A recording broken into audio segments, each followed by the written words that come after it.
When I was 21 years old, I was so vulnerable. I could not find any girl who had an interest in me.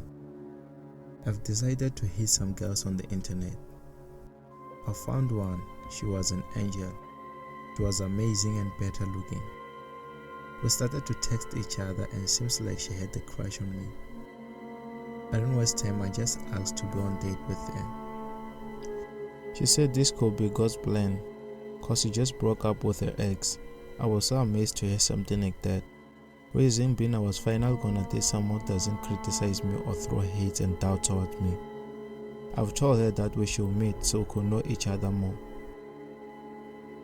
She agreed to meet up with me. I was so happy I even borrowed some money from my friend to go and impress her. We finally met. She's hotter than she looks on the phone. Strange thing about her, she seems like she's unhurried.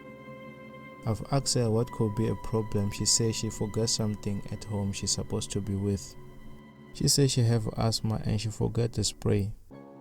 So she wanna go with me to a place to fetch the spray. I believe her and roll with her.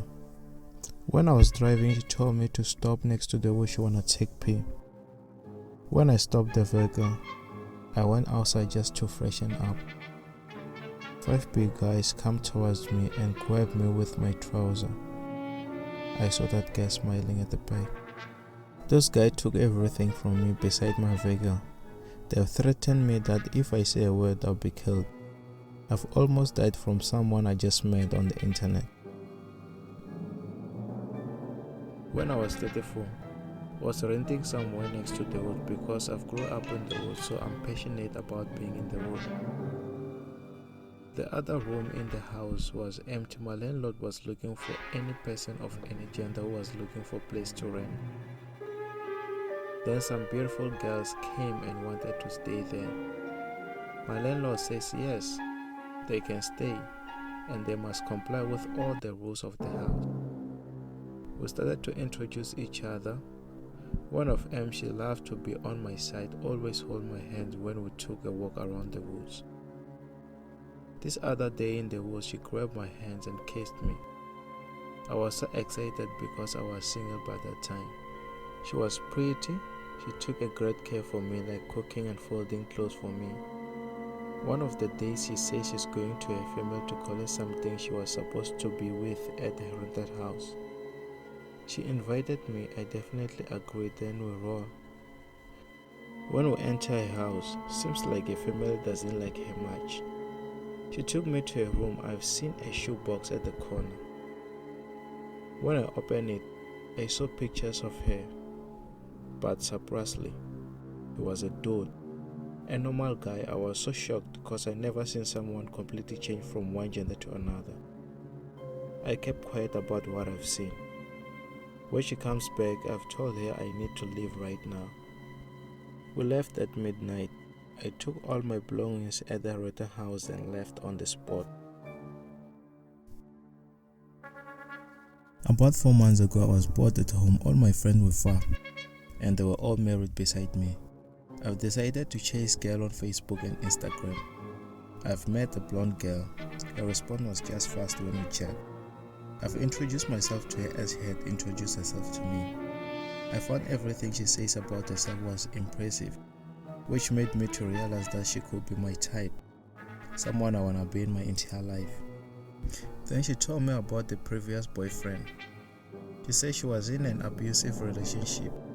She said her boyfriend used to punish her and also force an intimation.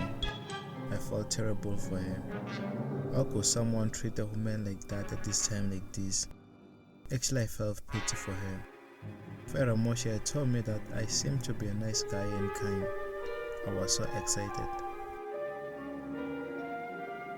Then she started to request some money and gave me some makeup excuses. After some few days, she sent me 3 naked pictures and terrible requested mine. I've immediately sent them right away. I don't want to disappoint her. She gave me some lovely compliments. I've asked her when we will meet. She said anytime. I said let's do it on Friday. She said okay, but you must send me some money so I can come to your place. I've sent her money she wanted. When 3 days passed, she said she knows a better motel around town. All I have to do is to send her money so she could book for 3 nights. I've sent her over $560. My first ghost. I don't mind. The I incident was took place desperately in wanted Austin, someone in my Texas, life. on the night of August On the date, all 14, the phones went off. 1995, between Then a new 11:30 number p.m. sent a very and terrifying midnight. message. A friend of He said you mine, have been whom I shall scammed. call James, I wanna had been send you going through nude some pictures bad to your times of workplace late. and to your parents. He'd been suffering from All I want partial from you is paralysis from 10K. an injury he'd I sustained almost years fainted. ago in a diving I accident. couldn't believe I got His scammed. business was failing, I've his bank panicked. I've account was called all my dwindling, friends to help me and with some since he'd lost ideas. his lease with the apartment he I lived told in, that scammer that I'm gonna he had to report live you with to a the friend police until he could if get my back on pictures his got feet. published. As So, sometimes people, happens just be in all of careful. us, There are James lost plenty of hope scammers and outside. felt that there was no way out, and so committed